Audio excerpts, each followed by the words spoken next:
Okay. Good evening, everyone. I am audible.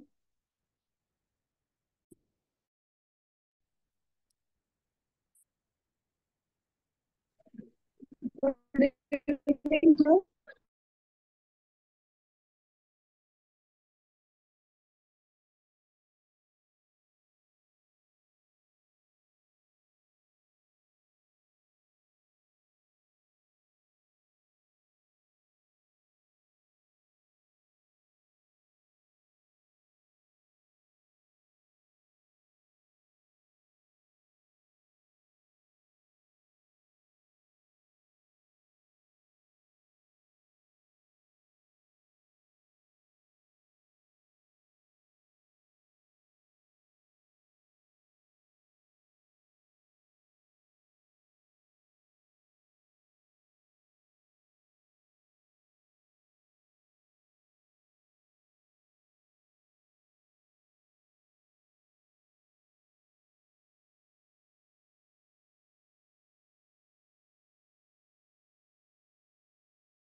Good evening, everyone. I am audible. Just check Yes, if sir, it. you are audible. Okay. Thank you. Thank you. Thank you. Thank you. Thank you very much. Okay. Time is now 6 o'clock. We will start this sessions. Today we will discuss about the theoretical part. And tomorrow we will discuss about the practical part. है ना? Just a minute. Just a minute.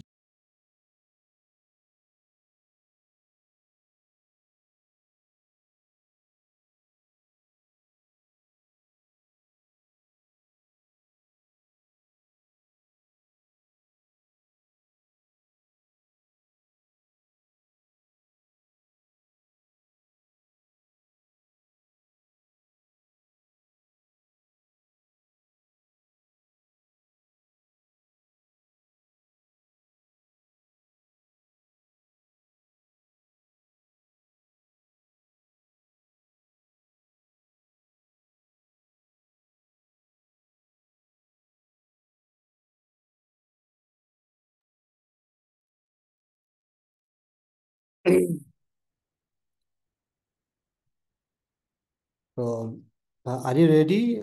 Let's start. शुरू करें. Okay. So today basically we are discussing here the effective research data management strategy for the academic. तो हम जो discussion कर रहे हैं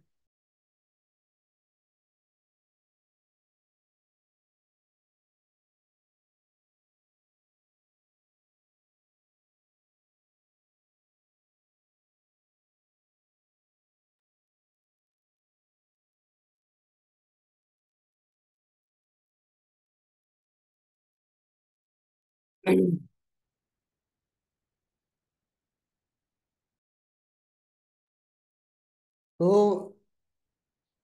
okay we are discuss today we are discussing the effective research data management strategy for the academics. So I think that there are all are from the academic academicians. They may be the research scholar or teachers is here. So okay. So today we will discuss about the effective research data management strategy for the academics. है ना? तो basically first of all we will understand exactly what is the importance of data management है ना. So research data management in the academy, in the first day we will discuss about the research data management in academics. After that tomorrow we will do the practical hands-on practice of all tools which is used for the data management. So first of all we will understand exactly कि what is the size of the data and why data is very very important for the every academicians or the business and business for the business in every field. The data is the very important for the every field. So first of all, understand the data in our daily lives and business operations and academic operations also.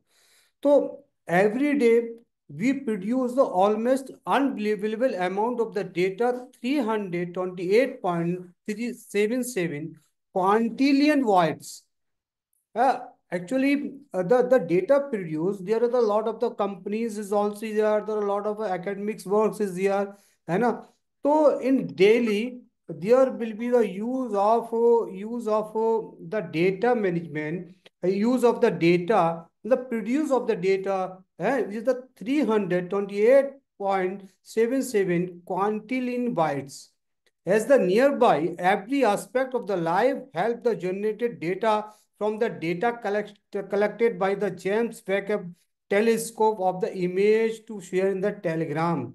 तो कहने का मतलब ये है whenever we are using this mobile phone is also mobile phone is also is here mobile phone is also here, there is a lot of the data connections.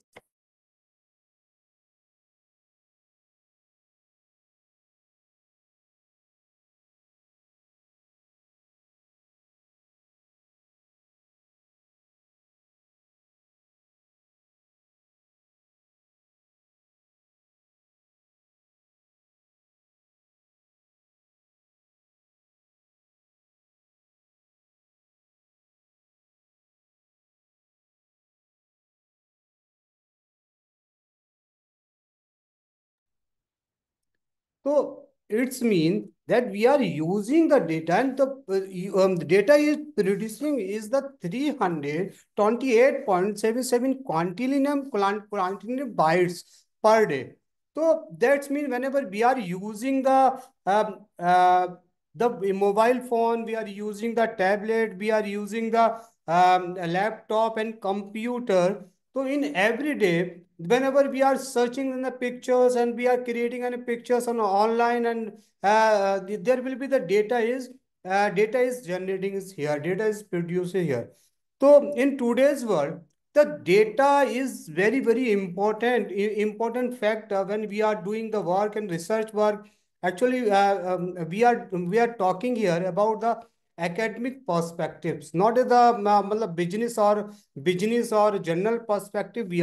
We are discussing about the data management of the academic purposes, how we will use the data management in the academic. For example, you are a teacher, you are write a book, you are write a research paper, or you are doing any research regarding your academics, then how we can manage our data. हम किस तरह से जो हमारा data है, हम उस अपने डेटे को यूज करते हैं, और किस तरह से हम उस डेटे को रीयूज कर लेते हैं, वो सारी चीजों के बारे में we will understand here today's in theoretical part. After that, we will discuss tomorrow in the practical part, the hands-on practice. Okay. So this is the basically the data is the actually this is the problem is the data is produced at the large scale. There are the in the market the data scientists is here, data analytics here is there. Now, a lot of the jobs are related to the data science and data analytics, because the data is the very important factor to the our life, मतलब our part. मतलब कहने का मतलब है कि हमारी जिंदगी में जो डेटा का जो रोल है वो बहुत ही ज्यादा इंपॉर्टेंट हो गया है। और जब डेटा का रोल बहुत ज्यादा इंपॉर्टेंट हो गया है, तो हमें उसको मैनेज करने की जरूरत है कि उस हम डेटा को मैनेज कैसे करेंगे, क्या होगा। ठीक है ना? Okay.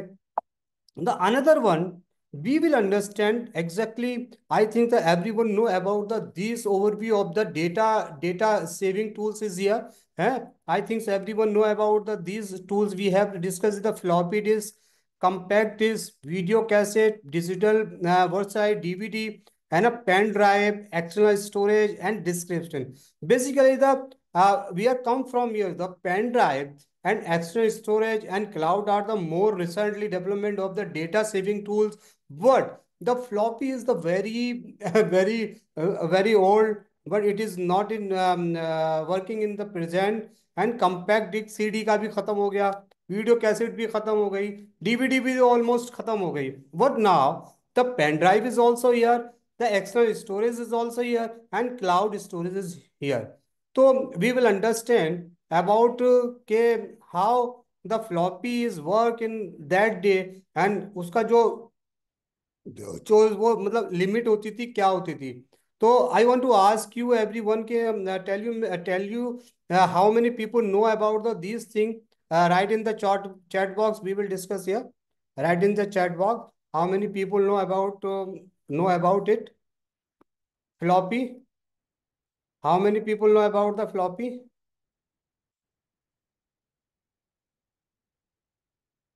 How many people know about the floppy?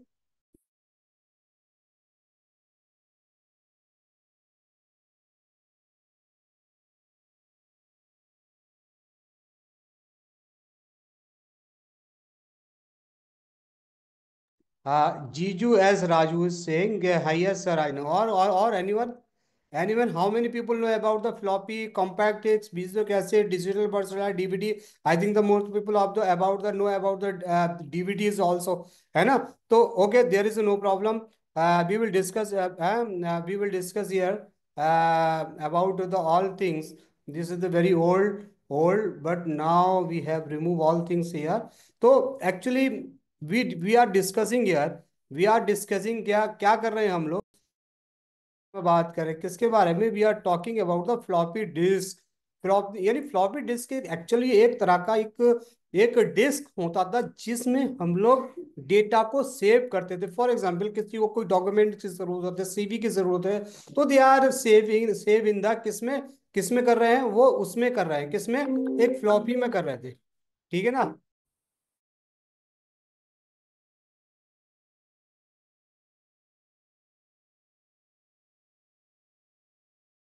तो हम लोग क्या कर रहे थे वहां पर, एक फ्लॉपी में उसका इस्तेमाल क्या करते थे, पहले फ्लॉपी में करता था। फ्लॉपी का साइज क्या होता था, फ्लॉपी का साइज क्या होता था, फ्लॉपी का साइज इसमें size such as the 3.5 inches and 5 to which is the limited storage capacity up to 1.44 MB और 3 इज इन द डिस्क।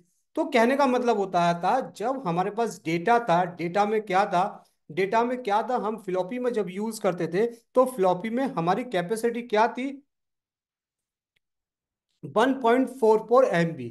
अब क्या है, अब एक फोटो भी अगर आप सेव करेंगे तो उससे ज्यादा MB की मतलब कैपेसिटी होगी। And after that the the another one is the compact disc CD is coming.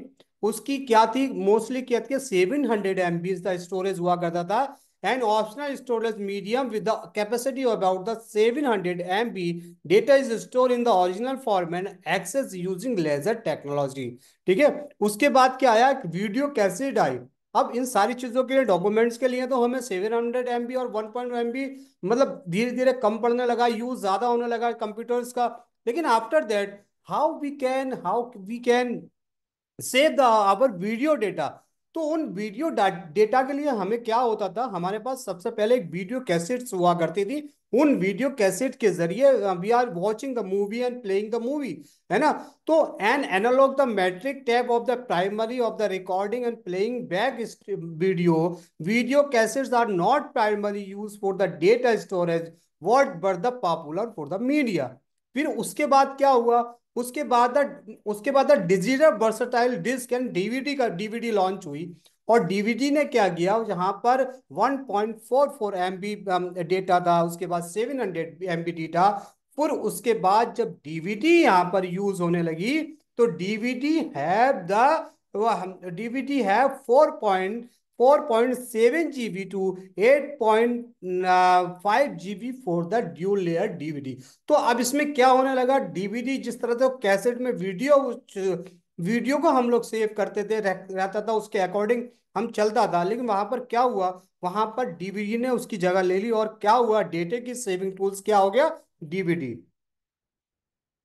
तो बहुत दिन तक क्या हुआ, बहुत दिन तक डीवीडी का इस्तेमाल होता रहा। लेकिन धीरे धीरे धीरे धीरे फिर क्या हुआ, the pen drive is launch. जब पेन ड्राइव लॉन्च हुआ तो पेन ड्राइव की कैपेसिटी क्या हुई? पेन ड्राइव की कैपेसिटी 12 12 MB, 15 MB, 20 MB हुई। और फिर उसके बाद क्या हुआ? डीवीडी खत्म कर दी, बिल्कुल खत्म कर दी डीवीडी का कॉन्सेप्ट ही खत्म हो गया। डीवीडी की जरूरत नहीं है, सारा डिपेंड हो किस पे हो गया? सारा डिपेंडेंसी जो हमारी कंपैक्ट डिस्क वीडियो और डीवीडी का था वो पेन ड्राइव में जाकर शिफ्ट हो गया, यानी मॉडिफिकेशन हो गया। अब पेन ड्राइव क्या है? पेन ड्राइव अभी भी आपके पास अवेलेबल है, पेन ड्राइव आपके पास अभी भी अवेलेबल, लेकिन पेन ड्राइव की क्या क्या हो गया? कैपेसिटी बहुत बढ़ा दी है, 16 GB से लेके 1 TB, 2 TB, 4 TB तक pen drive is available on the market.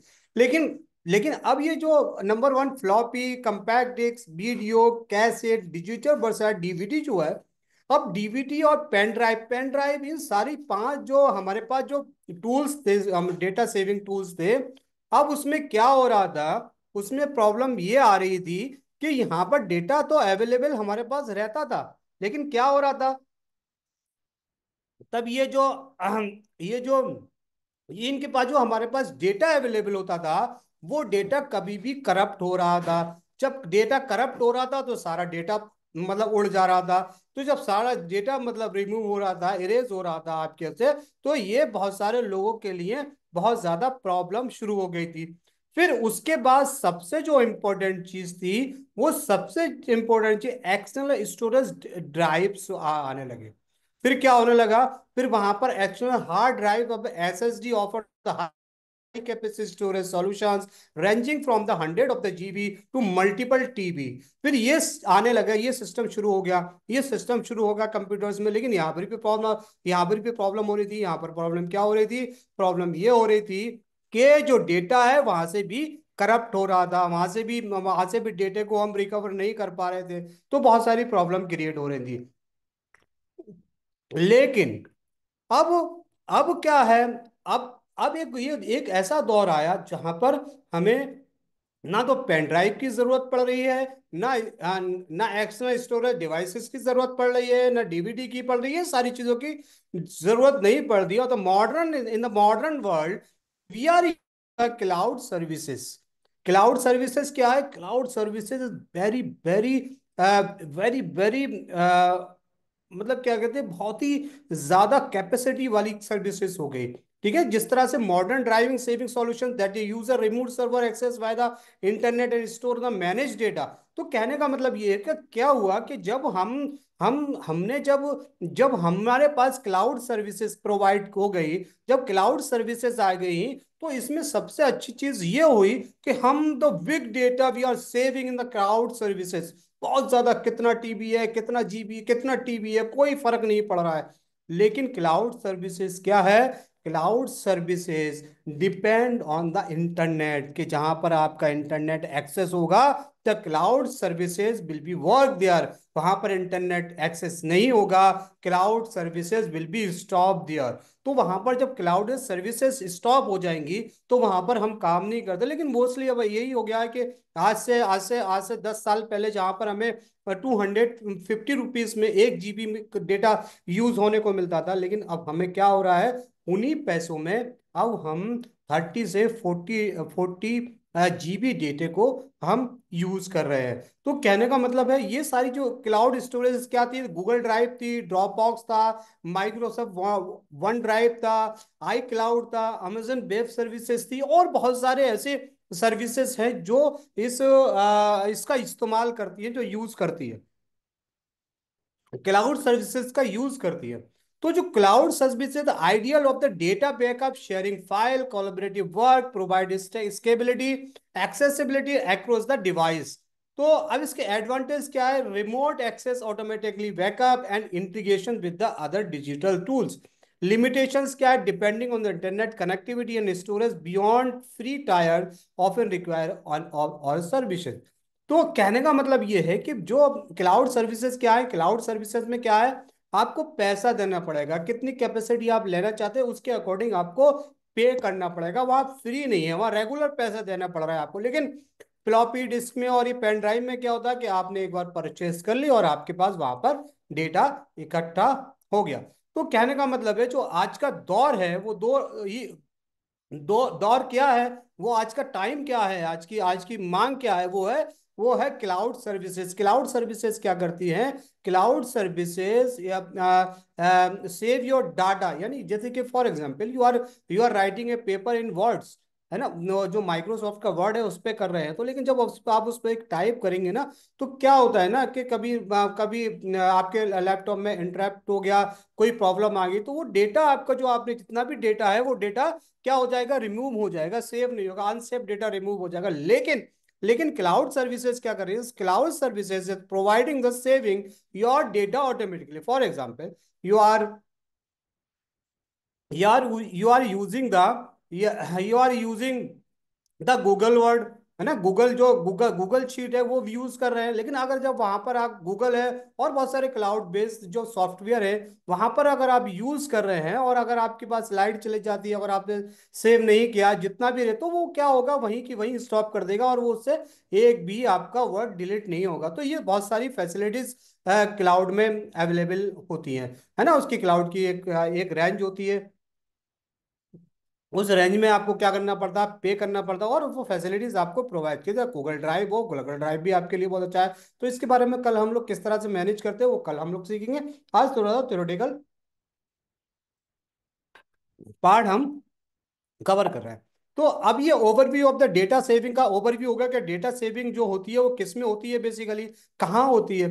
अब हम समझेंगे कि जो ये डेटा मैनेजमेंट एक्चुअली है क्या, वाई वी नीड इट। हमें डेटा मैनेजमेंट की जरूरत क्यों है, डेटा क्यों मैनेज करें, है ना। पहले हमारे पास पहले से ऐसे ही चला रहा है, हम ऐसे यूज कर लेते हैं, है ना, सब कुछ कर लेते हैं हम ऐसे ही।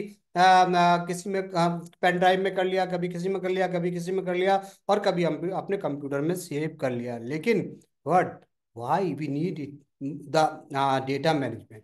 Basically data management as the defined by the Dataversity is a website which is connected to the collections of the data।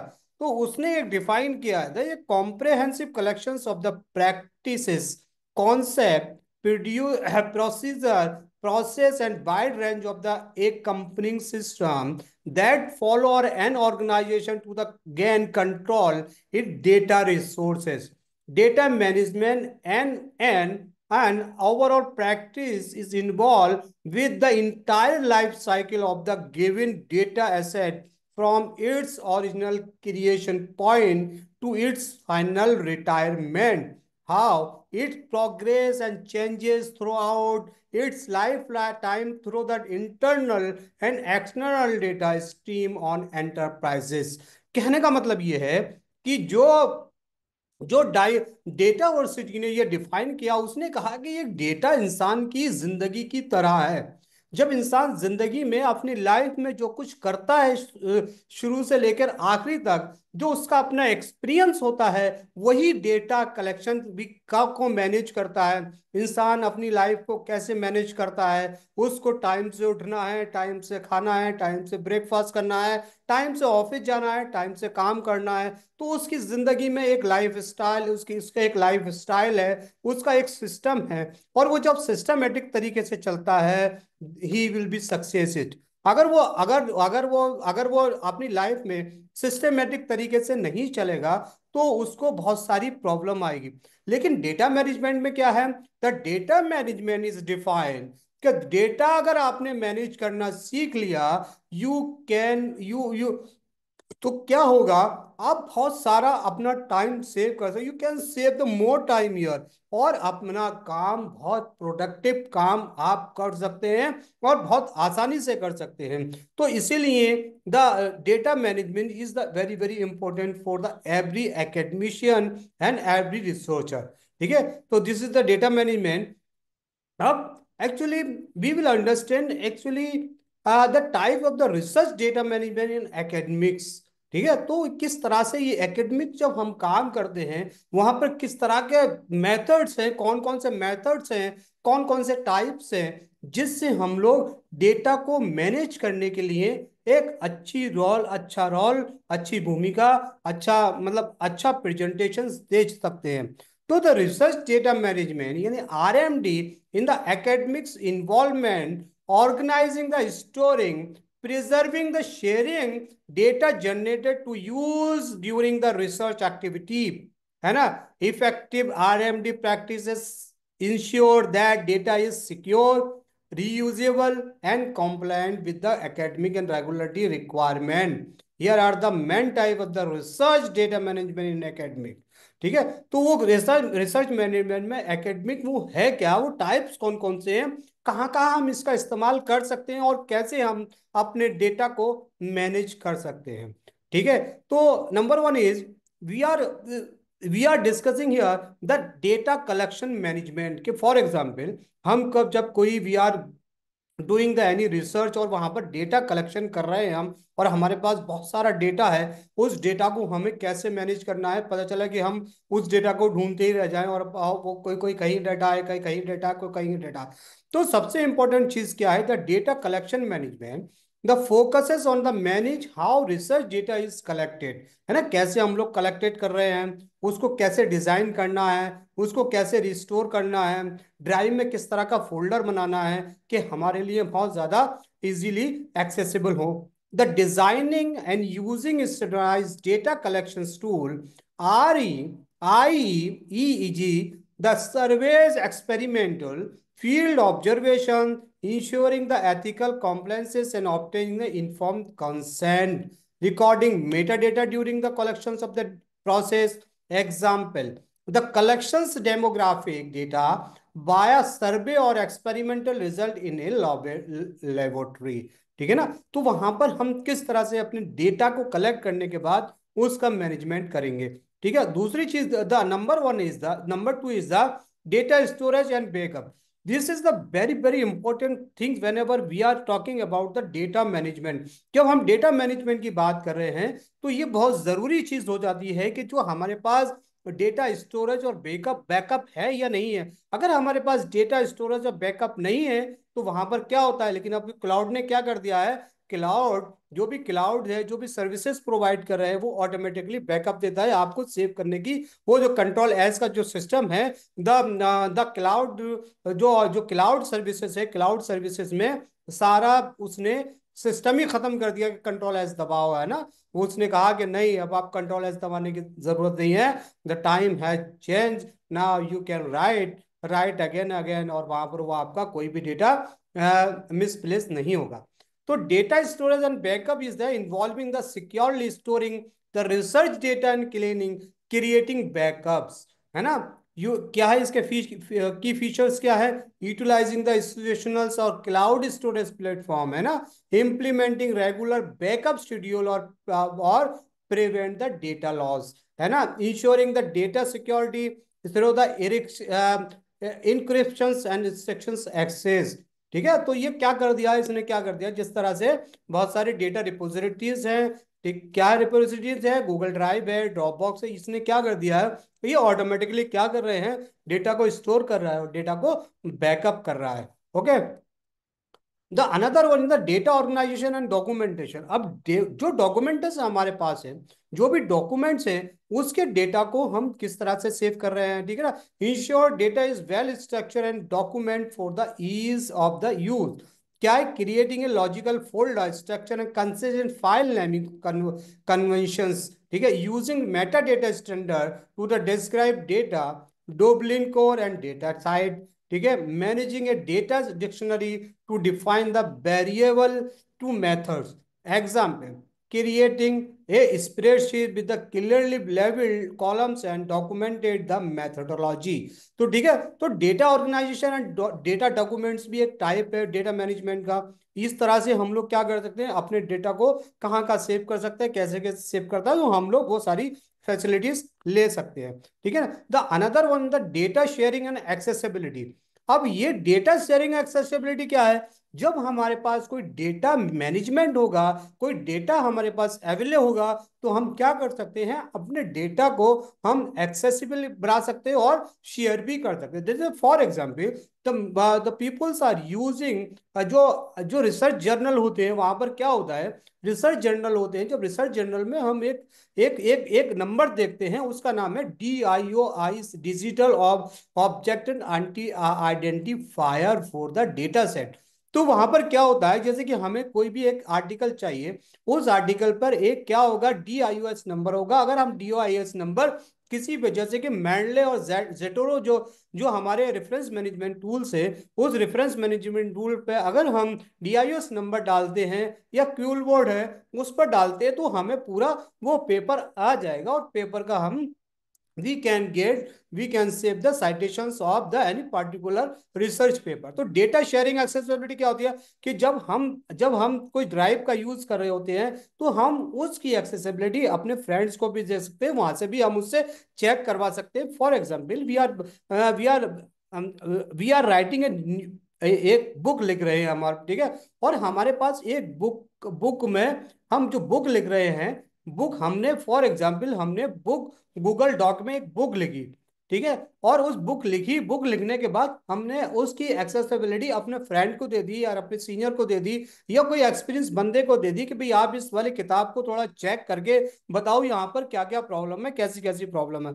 तो क्या करना पड़ेगा आपको, उसको जो भी आप अगर वर्ड में करेंगे तो वर्ड की एक फाइल नहीं भेजना पड़ेगी, ठीक है, और वर्ड की फाइल फेंकने के आपको वो बताएंगे कि भाई आपकी ये प्रॉब्लम, लेकिन whenever you are using the Google doc, the Google doc tell you कि व्हाट इज द, जो जो भी प्रॉब्लम थे उन्होंने इस सारी चीजों में करेक्शंस किया है। तो कहने का मतलब ये है कि द डेटा शेयरिंग एक्सेसिबिलिटी क्या है, facilitate the making research data available others while the respecting the ethical consideration। ठीक है ना, तो वो दूसरों को भी अवेलेबल होगा, वो उस चीज को भी देख सकते हैं। वो सारी चीजें हम लोग कल अपने प्रैक्टिकल में बताएंगे सारे आप लोग। I think the most of the people know about this.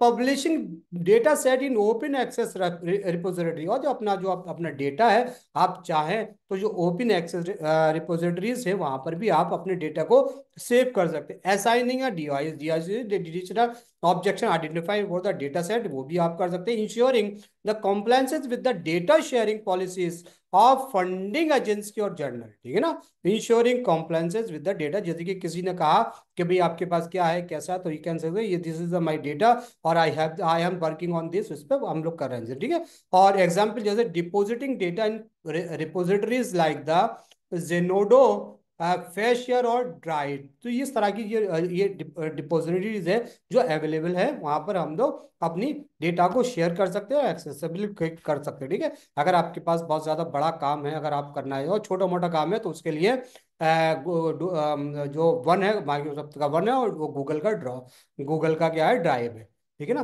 तो अब उसके बाद data security and confidentiality management. अब ये चीज आती है जब हम कोई भी डेटा मैनेजमेंट की बात करते हैं, तो वहां पर आपके डेटा सिक्योरिटी की बात तो होगी होगी। बट डेटा की सिक्योरिटी कैसे होगी, कहाँ होगी, भाई किसी भी आप, अगर आप पेन ड्राइव में हैं, अगर आपको किसी ने ओपन किया, मतलब किसी ने इंसर्ट किया आपके कंप्यूटर में, तो वो डेटा क्या होगा, डेटा विल बी शो, उसको डेटा दिख जाएगा कि भाई हाँ ये डेटा। लेकिन whenever you have the data in your drive, तो वो क्या होगा, आपका पर्सनल जो अकाउंट होगा उस पर आपका ड्राइव ओपन होगा, और जब तक आपका जब पर्सनल आइडेंटिफिकेशन नहीं दोगे कंप्यूटर को, वो डेटा ओपन नहीं होगा। यानी वो क्या कर रहा है, डेटा मतलब जो आपकी जो डेटा मैनेजमेंट में क्या होगा कि आपकी मतलब उसमें क्या कहते हैं कि जो आपकी सिक्योरिटी होगी, उसमें सिक्योरिटी होगी। एवरीवन कैन नॉट, उसमें खोल नहीं सकता कोई भी जब तक आप नहीं जाएंगे। तो ये क्या है, focusing on the protecting sensitive and confidential research data, जैसे कि adhering the data protection law like the GDPR और HIPPA, implementing the access control measure and anonymization tagging, conducting regular security audit। Example है encryptions of the data containing personal identifier and storing it in on secure server। ठीक है, तो ये हमारे पास क्या है, whenever we are the using the drive, we should need either data security की भी जरूरत, डेटा मैनेजमेंट के साथ डेटा सिक्योरिटी की भी हमें जरूरत है। अगर डेटा सिक्योरिटी नहीं है तो हमारा डेटा का मैनेजमेंट कुछ नहीं है, ठीक है। तो अब ये क्या है,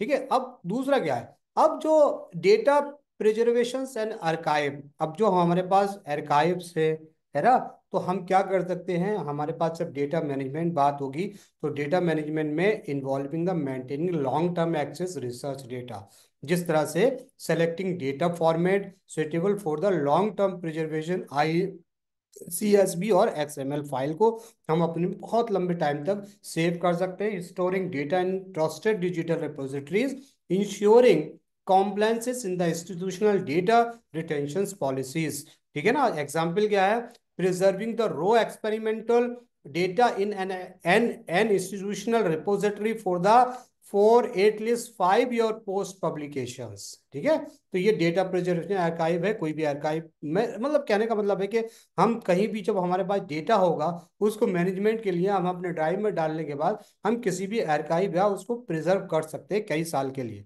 ठीक है, वॉट एवर यू, जब तक आपको जरूरत है।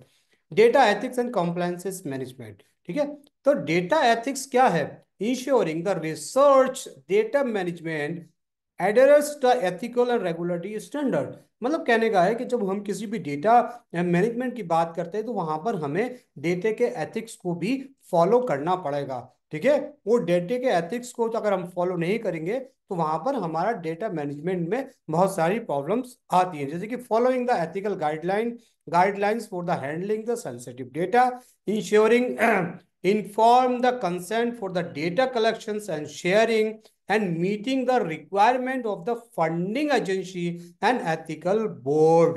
ठीक है, एग्जाम्पल क्या है, creating A consent from the outline data uses and academic publications. तो ये क्या है, data ethical and compliances management भी होना एक एक तरह का एक क्या है, kind of the data management. ठीक है ना। The another one, the data analysis and processing management is here।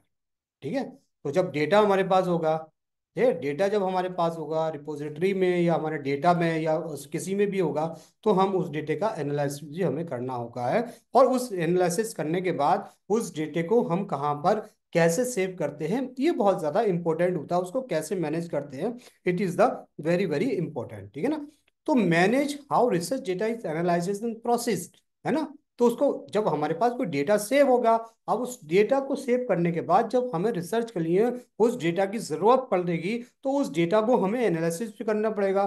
जब एनालिसिस करना पड़ेगा, whenever we are analyzing any data, तो क्या होगा, manage how the research data analysis and process the key features of this the using statical and computational tools to killing the analyze the data। ठीक है, documenting script workflows, analyzing method for the reproductivity, managing process and drive data separately from the raw data। ठीक है, जैसे for example using SPSS और Python for the statistical analysis and saving the process data files.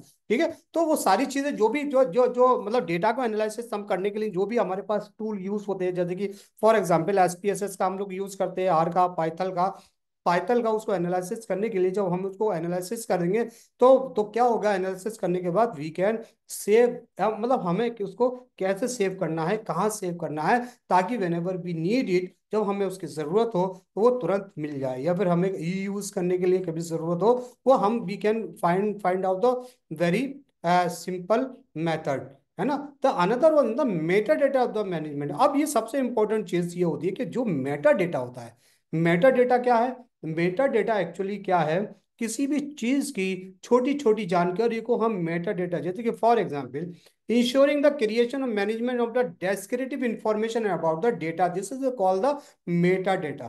ठीक है, क्या है उसकी उसकी क्या है, डिस्क्रिप्शन इंफॉर्मेशन अबाउट, देखिए फॉर एग्जांपल कोई बुक है हमारे पास या कोई कोई भी चीज है हमारे पास, उसका छोटा छोटा जो डेटा होगा ना, डिस्क्रिप्टिव डेटा है कि बुक का नाम हमारे पास क्या है, हमारे for example the innovative, book का नाम है इनोवेटिव, तो उसका डेटा क्या है, उसका नाम क्या है, ऑथर का नाम क्या है, वो सारी चीजें। ठीक है, उसका ISBN नंबर क्या है और उसका ऑथर कौन है, उसमें कितने चैप्टर, वो सारा मेटा डेटा कहलाता है। ठीक है ना, वो कौन सा descriptive information about the data is called the meta data. ठीक है, अब की फीचर्स ऑफ क्या है इसके, using meta data scheme like the Dublin core और डेटा डॉक्यूमेंटेज इनिशिएटिव। ठीक है ना, automating the meta data generation where the possible linking metadata with the data set for the better discoverability। ठीक है ना। जिस तरह से एग्जाम्पल क्या है, adding meta data to the data set, deposits in the repositories for the searchability. ठीक है, तो जो भी डिस्क्रिप्शन से भी किसी चीज को कोई सर्च करना है, जैसे कि फॉर एग्जांपल हमने गूगल ड्राइव का इस्तेमाल किया, गूगल ड्राइव में हमने कुछ इंफॉर्मेशन दे दी वहां पर अपने फोल्डर्स को। ठीक है, और हमने कुछ ऐसी इंफॉर्मेशन दे दी, जैसे कि फॉर एग्जांपल हमने कोई, हमारे पास एक डॉक्यूमेंट्स है, और उस डॉक्यूमेंट्स को हमने, डॉक्यूमेंट्स हमारे पास डेटा साइंस का डॉक्यूमेंट्स है, या डेटा मैनेजमेंट का कोई डॉक्यूमेंट्स है, या डेटा एनालिसिस का कोई डॉक्यूमेंट्स है, तो हमने वहां पर ऐसे मेटा डेटा वहां पर फीड किया। जैसे कि हमने फॉर एग्जांपल, हम जब कभी किसी भी किसी भी कीवर्ड को अगर हम भूल जाते हैं, तो हमें दूसरा एक ऐसा जनरल कीवर्ड याद होना चाहिए, जिससे कि तुरंत we can search the our meta data. अपना आवर डेटा वो कहाँ से होगा, जब हम मेटा डेटा उसमें डालेंगे, मतलब हम उसमें जब थोड़ा सा डिस्क्रिप्शन देंगे, एक छोटा डिस्क्रिप्शन देंगे about the any article and documentation, तब जाके हमारा ये मेटा डेटा बन जाता है। ठीक है, और the another another one is the collaborative data management. ठीक है, अब इसके अलावा जैसे कि एक्सेसिबिलिटी के बारे में बात कर दिया, कोलैबोरेटिव की भी, या क्या कोलैबोरेटिव क्या होता है, जैसे कि for example you are working in a team, for example you are the research scholar and, और रिसर्च स्कॉलर हैं, अगर आप कोई चाह रहे हैं, क्या चाह रहे हैं कि अगर आप अपने डेटा को, अपने डेटा का यूज करना चाह रहे हैं, और ये आप अपने अपने सुपरवाइजर से कह रहे हैं कि सर, ये डेटा जो मेरे पास अवेलेबल है, आप इसको देख लीजिए, आप फिर इस पर काम करिए, हम लोग दोनों मिलकर काम करते हैं, तो वो कोलैबोरेटिव डेटा डेटा मैनेजमेंट होता है। क्या होता है, किस तरह से होता है, this is the enabled efficient team work in the managing and using research data. मतलब कोई बहुत सारे लोग जो आपकी टीम में हैं, they are using the data, और उस डेटा को मैनेज करने को कोलैबोरेटिव डेटा मैनेजमेंट कहते हैं। क्या होता है इसमें, जैसे कि for example the utilize the version control like the git और the collaborative platform like Overleaf. ठीक है ना, या उसके बाद setting clear roles of the responsibility for the team members and managing data access and update the during collaborations. तो कहने का मतलब ये है कि जो भी, मतलब बहुत सारे टूल्स अवेलेबल हैं। ठीक है, बहुत सारे टूल्स अवेलेबल हैं, जैसे कि फॉर गिट गिट वर्क है, गिट हब जो है, एक एक टूल्स है, जो वहां पर सारे जो कोडिंग का सिस्टम अवेलेबल है, जो पब्लिक है, वो वहां पर कोई भी कोडिंग सीख सकता है, पाइथन है वो बहुत सारी कोडिंग सीख सकता है ना, बहुत सारे आपके कोलैबोरेटिव कोलैबोरेटिव डेटा के जो टूल्स अवेलेबल हैं। ठीक है ना, यूजिंग गिट, हाँ गिट हब की बात करते हैं हम लोग, using the GitHub to the collaborative work on the data analysis script. ठीक है, वहां पर पाइथन का भी है, वहां पर बहुत सारे डेटा अवेलेबल है गिट हब पर। ठीक है, तो ये क्या कोलैबोरेटिव डेटा मैनेजमेंट है, कि कोलैबोरेटिव डेटा, जैसे कि हम 4 लोगों में अपने डेटा को कैसे मैनेजमेंट करें। ठीक है, the another one is the research data publication is. तो अब ये क्या कहने का मतलब है, कि कहने का मतलब है कि हमारे पास जब कोई रिसर्च डेटा पब्लिक, जब हमारे पास कोई डेटा है पब्लिकेशंस के लिए, तो उसको मैनेज करने का क्या तरीका है, कैसे, मतलब मैनेज का मतलब क्या है, किसी भी चीज को मैनेज करना। Focuses on the making research data public to support the transparency and reproductivity. क्या है इसके, publishing data set alongside the academic papers, providing the detailed methods and data citations, encouraging a peer review of the data set। ठीक है ना, तो वो क्या है, publishing supplementary data set platform like the Dryad और इंस्टीट्यूशनल रिपोजिटरीज, जो institutional repositories है, या डरियाड जो भी मतलब टूल्स है, उस पर कर सकते थे। ठीक है, for example publishing data in along side the academic paper. भाई हमें, हमारे पास एक डेटा है, हमें उस डेटे को अभी किसी भी पब्लिकेशंस में पब्लिश करना है, तो वो कहाँ पर, हमारे पास जो डेटा है ना, बहुत सारा डेटा, तो हम उसको कैसे सर्च करेंगे, कहाँ होगा, हमें एकदम रेंडमली बताना है कि भी देखो हमारे पास डेटा अवेलेबल है।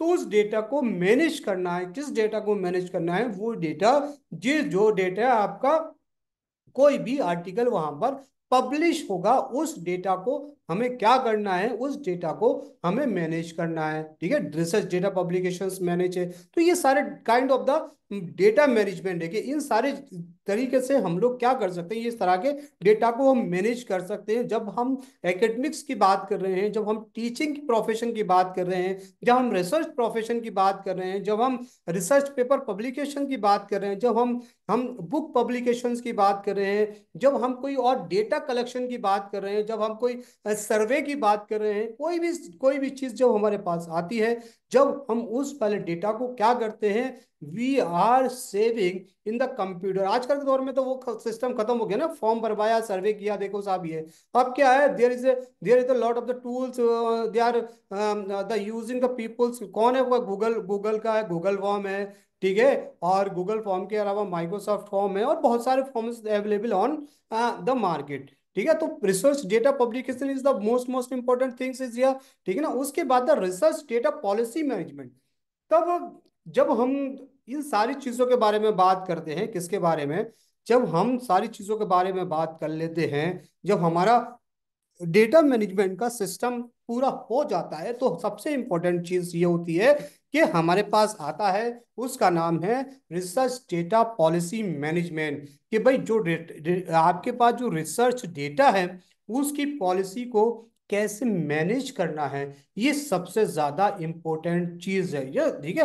रिसर्च डेटा पॉलिसी मैनेजमेंट आपको बहुत छोटी चीज लग रही होगी, लेकिन ये डेटा रिसर्च पॉलिसी मैनेजमेंट क्या है, डिपेंड ऑन द सिक्योरिटी। मतलब क्या होता है कि आपकी सिक्योरिटी पर, मतलब जो सिक्योरिटी है, मतलब जैसे कि बहुत सारी गवर्नमेंट ऑर्गेनाइजेशन है, प्राइवेट ऑर्गेनाइजेशन है, they are they are spending there the lot of the करोड़ों रुपीस, यानी ये कहने का मतलब है कि बहुत करोड़ों रुपए वो इन चीज पर, सिर्फ रिसर्च डेटा पॉलिसी मैनेजमेंट पर खर्च कर रही है, कि किस तरह से उनकी जो डेटा रिसर्च पॉलिसी है, वो किस तरह से मैनेज, जो डेटा पॉलिसी मैनेजमेंट पर बहुत ज्यादा खर्च कर रही है, ठीक है ना। कि ताकि उनका डेटा किसी भी तरह से लीक ना हो, ठीक है ना। जैसे कि for example, we are we are using the Facebook, Twitter और बहुत सारे जो सोशल मीडिया ऐप यूज कर रहे हैं। आपने अक्सर देखा होगा कि जब हम फेसबुक यूज करते हैं, या इंस्टाग्राम यूज करते हैं, या ट्विटर और कोई से भी जब सोशल मीडिया का ऐप जब हम यूज करते हैं, तो वहां पर क्या होता है, वहां पर वहां पर जब हम कोई एक ऐड देखते हैं, लेकिन फिर वो जब एक बार एक ऐड देखते हैं, तो रेगुलरली बार बार वही ऐड हमारे सामने आता है, ठीक है। तो वो कैसे पॉसिबल होता है? वो पॉसिबल होता है डेटा मैनेजमेंट के थ्रू। क्योंकि जब आप अपना डेटा फेसबुक को दे रहे होते हैं, जब फेसबुक पर जब कोई आप अपना उससे कोई भी एडवर्टाइजमेंट देख रहे होते हैं, ठीक है ना, तो फेसबुक ये आइडेंटिफाई कर लेता है कि you are interested in this thing, है ना, कोई सी भी चीज के लिए। For example, you are watching watching about the data science course के बारे में देख रहे हैं, तो वो रेगुलर आपको डेटा साइंस से रिलेटेड एडवर्टाइजमेंट पोस्ट देता रहेगा कि भाई डेटा साइंस यहाँ हो रहा है, यहाँ हो रहा है, यहाँ हो रहा है, यहाँ हो रहा है ना।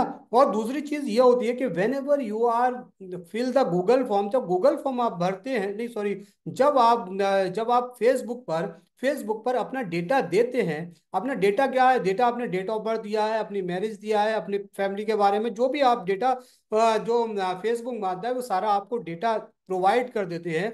और फेसबुक पर लाखों हजारों लोग अवेलेबल हैं।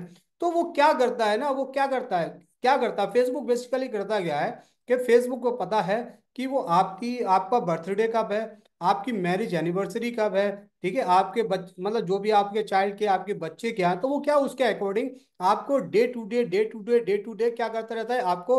जैसे कि फॉर एग्जांपल, आपका कोई बर्थडे है, तो आप बर्थडे से रिलेटेड क्या करेगा, आपको एडवर्टाइजमेंट देता रहेगा, ठीक है, देता रहेगा कि भी आपका इस दिन बर्थडे है, उससे रिलेटेड आपको एडवर्टाइजमेंट देता रहेगा। तो ये कैसे कैसे पॉसिबल हो पा रहा है? तो ये पॉसिबल इसलिए हो पा रहा है क्योंकि the Facebook and all social media platforms are using the data management, क्योंकि उनके पास सारा डेटा है। उनको पता है कि इस डेटे का आदमी ये है, इंटरेस्टेड ये है, उसको उन्होंने वहां क्लिक किया, और क्लिक करने के बाद जो भी रिलेटेड इंफॉर्मेशन है, वो उसके पास पहुंच गई सारी। जब इंफॉर्मेशन उसके पास पहुंच गई, सारी इंफॉर्मेशन उसको समझ आ गई, उसको पता चल गई, ठीक है, तो वो आपके उस डेटा का यूज कर रहा है आपके एडवर्टाइजमेंट करने के लिए। और उस एडवर्टाइजमेंट से वो क्या कर रहा है, वो कमा रहा है। लेकिन लेकिन लेकिन क्या है वहां पर क्या वहां पर फेसबुक की भी एक लिमिटेशंस है, उसकी एक पॉलिसीज है ना, वो कुछ पॉलिसीज हैं, और उस पॉलिसी के अकॉर्डिंग वो क्या कर रहा है, वो अपने एड्स को चला रहा है। ठीक है, एड्स को चला रहा है, लोगों को बता रहा है ना। अभी पीछे बहुत सारी न्यूज आई कि भाई उसने मेटा ना, मेटा मतलब ये जो फेसबुक है, फेसबुक ने बहुत सारा डेटा लीक कर दिया, बहुत सारा डेटा बेच दिया, ये कर दिया, वो कर दिया, है ना। है, जैसे कि फॉर एग्जाम्पल जब हम फेसबुक की बात करते हैं, ये सारा डेटा बेच देते हैं, ये कर देते हैं, लेकिन आपने ये एक चीज आपको भी गौर करने वाली बात है कि जैसे कि बहुत सारे कॉल सेंटर को ना डेटा बेचा जाता है।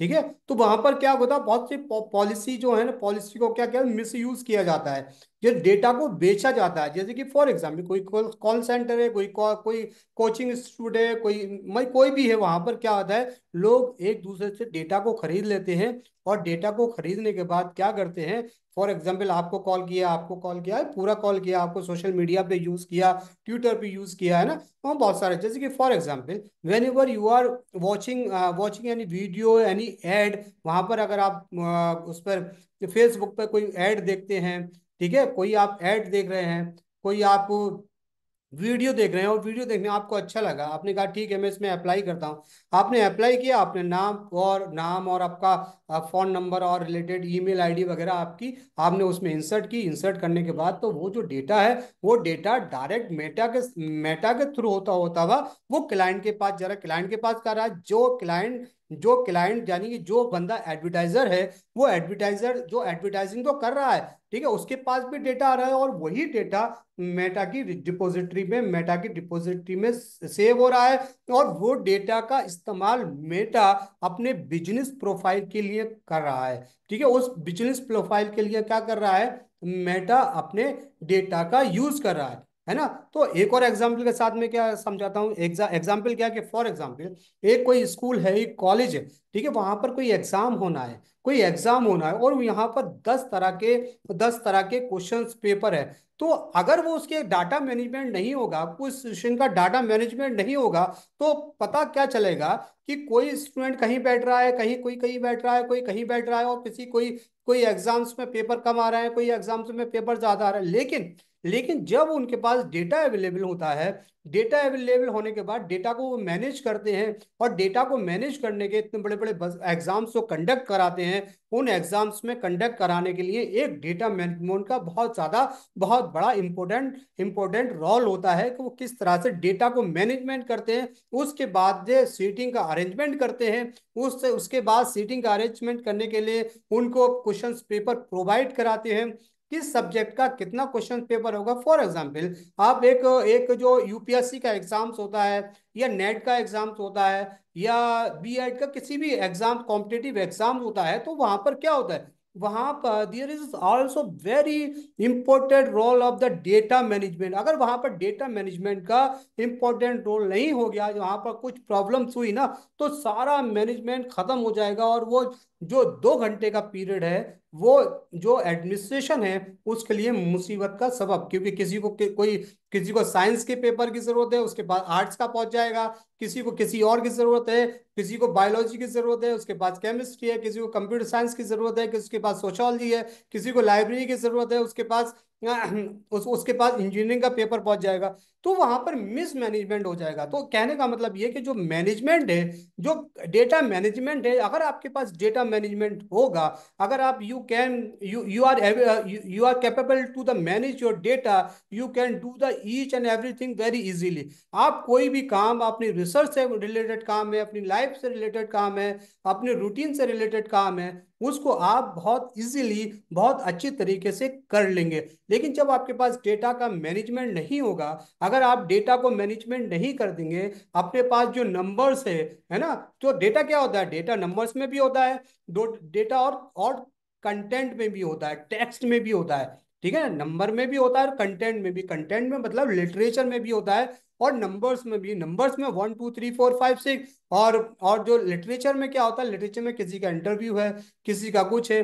डेटा डेटा क्या होता है, डेटा फोटोग्राफ्स भी डेटा होते हैं, ठीक है, डेटा क्या हो, आपका फोटोग्राफ्स भी डेटा है, everything everything is data in your life, है ना। तो हर चीज आपकी लाइफ में क्या है, डेटा है। तो इसलिए data data policy, research data policy management भी बहुत इंपॉर्टेंट है। ठीक है, तो ensuring the adherence of the policy set by the institution for the funding और funding bodies.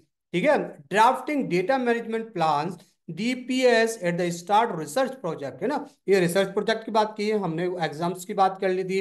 Aligning the research practical with the funder requirement, tracking compliances throughout the research life cycle.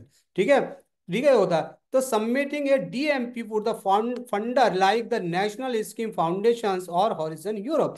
तो कहने का मतलब होता है, जब वो हम कोई पॉलिसी क्रिएट करते हैं डेटा मैनेजमेंट की, तो उसको भी हम लोग क्या होता है, drafting data DMPs for the start the research project, कोई भी बनाना पड़ता है कि भी हमारे पास ये पॉलिसी है, इस पॉलिसी के according we are doing work. ठीक है ना।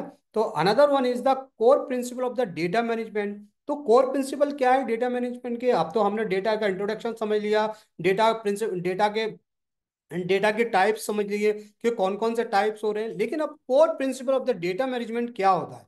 तो core principal data of management क्या होता है? तो मैनेजमेंट एक्चुअली क्या होता है ना, plan, coordinate, control, management, leadership, organize, command. ठीक है, तो अब ये जो focus on the quality, integrity and reuse usability of the data. अब हमें क्या करना है भाई, क्वालिटी क्या है डेटा की, इंटीग्रिटी क्या है, और उसको हम यूज कैसे बार बार कर सकते हैं। ठीक है ना, तो core principle of the data management.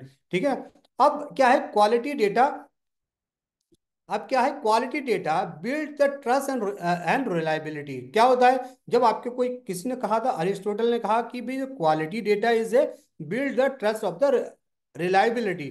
तो क्या करता है वो, ट्रस्ट कर दिया। जब क्वालिटी आपके डेटा में कुछ क्वालिटी नहीं होगी, और वो क्वालिटी कहाँ से आएगी, तो quality come from the data management. जब तक डेटा में आपकी क्वालिटी कहाँ से आ रही है, जब आप डेटा को अपने मैनेज करके रखेंगे, तो automatically you can provide the very क्या कहते हैं, रिलायबल डेटा फॉर योर, मतलब जो भी रिसर्च के लिए किसी के लिए कर सकते हैं। ठीक है, the another one is the key element of the data integrity, है ना। तो डेटा इंटीग्रिटी की बात करते हैं तो उसके की एलिमेंट्स क्या है? तो की एलिमेंट्स क्या है, सबसे पहले क्या करना होगा, ensure the data accuracy, maintain the precision and correctness of the data set. ठीक है ना, और the number one, the other is the promote the data consistency, guaranteed uniformity across the all data resources. ठीक है, तो ये elementary. ठीक है, उसके बाद क्या है, उसके बाद उसके बाद जब हम बात करेंगे costly data quality, costly data quality issues lead the research setback, integrity, essential for the data reliability और reusability matters, facilitate the future research efforts। यदि आपने यूज कर लिया, उसके बाद किसी और ने यूज कर लिया, ठीक है, कॉस्टली डेटा क्वालिटी इश्यूज, ठीक है ना, इंटीग्रिटी होते हैं, essential for the data reliability होता है। तो कहने का मतलब ये कि जब हम डेटा का यूज कर रहे हैं, जब डेटा की हम बात कर रहे हैं, डेटा मैनेजमेंट की बात कर रहे हैं, तो डेटा मैनेजमेंट में सबसे इंपॉर्टेंट चीज ये होती है कि data is very costly for you. ठीक है, जो भी डेटा आपका है वो आपके लिए क्या है, आपकी पूरी 2 साल की, 3 साल की, चार जो research you are doing the research, और you are doing the any project, कोई भी चीज कर रहे हैं, और आपके पास आपने डेटा किया है, और डेटा आपका जो डेटा है, आपकी मिस मैनेजमेंट की वजह से आपके कंप्यूटर से वो डेटा रिमूव हो जाता है, तो आप सोच नहीं सकते कि वो आपके लिए कितनी प्रॉब्लम, कितनी परेशानी का सबब बन सकता है। This you are facing the there is a lot of problem whenever you lost your data from your computer. लेकिन लेकिन क्या है यहाँ पर, यहाँ पर क्या है, लेकिन अब वो सिस्टम धीरे धीरे खत्म होता जा रहा है। द टेक्नोलॉजी अपग्रेडेड, ठीक है, वो हो रही है, और वो हमें क्लाउड सर्विसेज की शक्ल में हमारे सामने सामने आ रही है। जब वो क्लाउड सर्विसेज की शक्ल में जब हमारे सामने कोई चीज आएगी, तो हम उसका ज्यादा से ज्यादा यूज कर सकते हैं, और हमारे दिमाग से, हमारे माइंड से एक चीज एकदम रिमूव हो जाएगी कि ये data will be remove from this. हाँ, आप रेगुलर पे करते रहिए, आपको पे करना पड़ेगा, चाहे वो आप गूगल ड्राइव की सर्विसेज लें, और या माइक्रोसॉफ्ट की डॉक की सर्विसेज लें, या आई आई आई क्लाउड है जो आईफोन में यूज होता है, उसके लिए किसी की सर्विसेज लें, you will these company are providing the services, है ना, लेकिन वो आपके लिए क्या करेंगी, आपको पैसा जो यूज करेंगे, पैसा आप पर चार्ज करेंगी, और पैसा जब चार्ज होगा, कॉस्टली डेटा क्वालिटी इश्यूज, ठीक है, उसके बाद फिर इंटीग्रिटी भी करना है, और उसको आप फिर बाद में रीयूजेबल ऑफ द मैटर, उसको आप रीयूजेबल कर सकते हैं जब भी 2 साल बाद, 3 साल बाद, 4 साल बाद you are writing a newspaper, writing a article, कोई भी रख रहे हैं, उस डेटा को आप यूज कर सकते हैं, ठीक है। या फिर आप ऐसे फ्री के जो बहुत सारे रिपोजिटरीज हैं उसमें भी आप सेव करके रख सकते हैं, ताकि आप कभी भी आपको जरूरत हो तो आप उसको वहां से निकाल सकें, ठीक है, वहां से आप अपने यूज कर सकें, कहने का मतलब, ठीक है। और maximize the data reusability effort, तो क्या होगा, क्या है इसमें, तो इसमें क्या है, organize your data effectively, use consistent naming conversation for the file, है ना। तो जब आप रीयूजेबल एफर्ट्स, क्या, जब आप whenever you are using the data, जब डेटा को आप यूज कर रहे हैं ना, तब आपने एक बार अपने ड्राइव में डेटा डाल दिया, आपको उसका नाम ही नहीं पता है ना, आपने कहाँ रखा यही नहीं पता है, तो जब आपको इसकी जरूरत पड़ेगी तो यू आर सर्चिंग दियर, और आपको बहुत सारा टाइम वहां पर स्पेंड करना पड़ेगा, किसके लिए, सर्चिंग के लिए, कि जो आपने डेटा की फाइल्स है वो डेटा की फाइल्स बेसिकली है किधर। लेकिन whenever you are organize your the data effectively, तो क्या करना होता है उसमें, आपको use consistent naming convention for the file, जैसे कि फाइल है, उस डेटा है उसमें, आपने कहा कि ये सैंपल ऑफ आपकी रिसर्च का टॉपिक जो भी है, sample of the poverty of India का एक फाइल है, एक आपने फोल्डर बनाया, और फोल्डर के अंदर सारा कुछ अपनी फाइलें बनाई, और फोल्डर के अंदर फोल्डर बनाया, एक मास्टर फोल्डर, उसके अंदर फोल्डर, ठीक है, उसमें आपने अपनी फाइलों को सेव किया, और जब फाइलों को सेव करेंगे तो whenever you are you will you will search, तो आपको बहुत आसानी से you can get the file, documents your process clearly, maintain comprehensive data meta for the data set, जो ऑलरेडी हम we already choose the standard format, utilizing the open data format for the accessibility, share data responsibility, adhere to the ethical guideline in the sharing, ठीक है। तो ये सारी चीजें maximising your data री usability effort ना, ठीक है। The another one is now it is, thank you very much, we have discussed here the all aspect regarding the data management, we will उसका कंक्लूजन थोड़ा सा, और एक एक हम तो इसको और कर देते, actually today we have discuss here the what is the data management here, है ना। After that we discuss here the type of the research data man in academic here, there is a lot of the types of the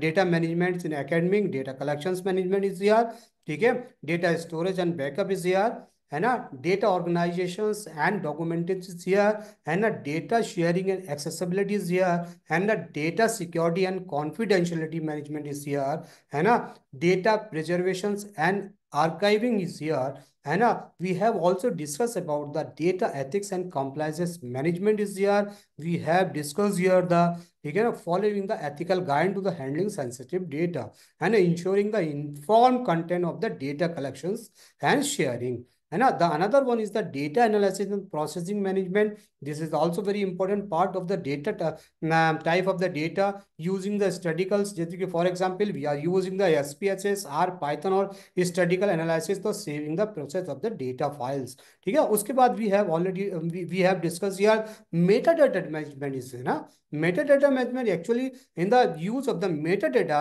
you can find out your file very easily, है ना, बहुत easily तरीके से आप उसको कर, collaborative data management, collaborative data कोई भी आप ड्राइव में करो, आप भी चेक कर सकते हो, आपकी टीम भी यूज कर सकती है, बहुत सारे लोग एक साइमल्टेनियसली आप अपने डॉक्यूमेंट्स को यूज कर सकते हो, जैसे कि इसमें यूजिंग गिट हब के बारे में जो आप यूज कर रहे हैं, वो गिट हब भी आपको बहुत सारी collaborative work on the data analysis script कर रहा है, ठीक है, कर रहा है, ठीक है। तो इस चीज के बारे में हम लोग प्रैक्टिकली बहुत सारी चीजों के बारे में टुमारो में भी discuss on practically, after that we have discuss here the research data publications And the another one is the research data policy management. The large point of the research management policy is there. After that, we have discussed about the core principle of the data management. ठीक है, quality data build and trust reliability. Aristotle said these are key elements of the data integrity. ठीक है, इसके बारे में भी हम लोग डिस्कस किया। और उसके बाद में फिर हमने कॉस्टली डेटा क्वालिटी इश्यूज, ठीक है, इंटीग्रिटी और रीयूजेबिलिटी मैटर्स, किसके बारे में भी हम लोगों ने डिस्कस किया। मैक्सिमाइज डेटा रीयूजेबिलिटी एफर्ट, ठीक है, organize your data effectively, documents your process clearly, और choose the standard format, share data responsibility. तो हमने ये सारी चीजों के बारे में we have discussed, we have discuss all thing about the data management का जो थ्योरेटिकल पार्ट है वो आज यहाँ पर हम लोगों ने खत्म कर दिया। लेकिन tomorrow what we will discuss the tomorrow we will discuss how we can the manage the file in the Google drive and और गिट हब भी हम यूज करेंगे। उसके बाद हम लोग यूज करेंगे माइक्रोसॉफ्ट का one drive you also use the one drive, है ना, फ्री वाला 5 GB का वन ड्राइव है। गूगल का तो हमारे पास सब्सक्रिप्शन है, उसका 5 GB का। उस पर हम किस तरह से हम मैनेज करेंगे अपनी फाइल्स को, कहाँ पर कौन सा डेटा रखेंगे, कैसे हम अपने फोल्डर को क्रिएट कर पाएंगे, हम फाइल को वहाँ पर कुछ सब्जेक्ट की कैसे फाइल रखें, और हम वहाँ पर मेटा डेटा को किस तरह इंसर्ट करें, या हम कीवर्ड क्या इंसर्ट करें जिससे कि we can find out the our content, our document very easily. देखा, मेटा डेटा का मतलब ये होता है कि हमेशा से whenever you are using in your, जैसे कि फॉर एग्जांपल एक आपका डेटा कोई है, और डेटा में आपके पास डेटा किस चीज का है, डेटा आपके पास डेटा है पॉवर्टी ऑफ इंडिया।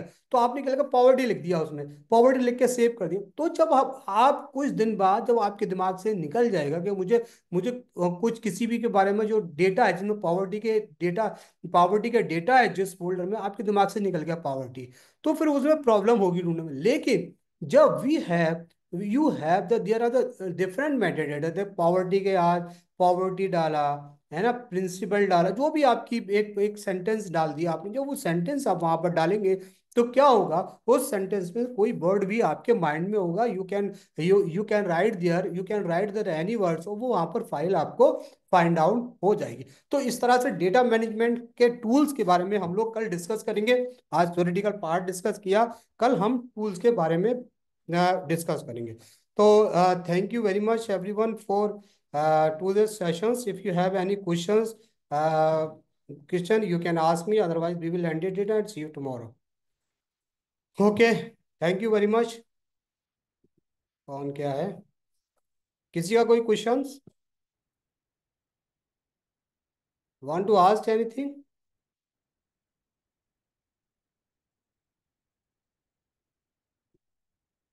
आवाज मेरी पहुंच रही है आप लोग तक? I am audible or not?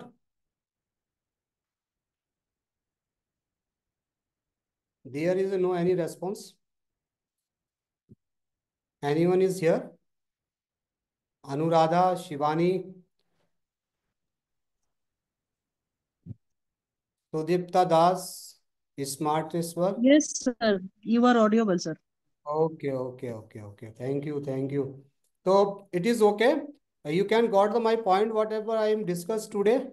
सब लोग समझ गए ना क्या? Yes, sir. Very informative session, sir. है ना? तो हम लोगों ने किस तरह से मेटा डेटा के बारे में बात की। तो अब I want to know you, actually आप लोग बता भी नहीं रहे, पता नहीं क्यों, बहुत सारे लोग एक्चुअली सुन भी रहे होंगे, बहुत सारे नहीं भी सुन रहे होंगे। तो I want to ask you कि how many peoples are from the, कहने का मतलब है कौन लोग हैं जितने टीचर्स हैं और कौन लोग रिसर्च स्कॉलर्स हैं। Can you tell me how many peoples are the teaching backgrounds और how many peoples are. Sir, teacher plus scholar, sir. Dadas. अच्छा, अच्छा, अच्छा, अच्छा, okay, Sandipta Das, okay, thank you. Okay, okay, and another one is the Shivani Sharma, you are the research scholar और the teacher? Sir, I am a research scholar. अच्छा, अच्छा, in which subject? Sir, library and information science. Good, good, in from? Sir, from Himachal Pradesh. I am doing my PhD from Central University. Central university Himachal Pradesh. Yes, sir. Okay, okay, okay, And Anuradha is also here. Anuradha, what about you? Yes, sir. I am teacher from हाँ commerce. yeah, अच्छा अच्छा okay. Actually, I request the all participant kindly open your camera है ना. We will take the screenshot here or we will also talk with it है ना. तो please I request the all participant can you open your camera? Okay, Sandipta Das. I think you are from the Bengal, na? Das is also from Bengal. No, sir, from Jharkhand. Jharkhand हो okay. Shivani is also. Anuradha. और ये जो आप लोग I request all peoples kindly open your cameras है ना. Okay. तो I think the Anuradha Verma is the teacher. Ma'am you are teacher ना अनुराधा वर्मा. अच्छा अच्छा. Actually you are unmute. Shivani the research scholar or Sandipta Das is researcher. Dr. Ghazala Shamsi is also I think she is the teacher. And Smart Nisar is also here. So I think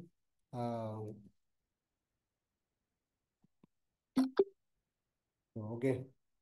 So I think thank you very much. Tomorrow we will discuss about the practical part of this sessions. No? So thank you very much.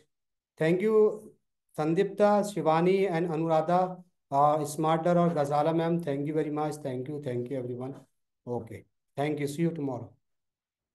See you tomorrow on the same time.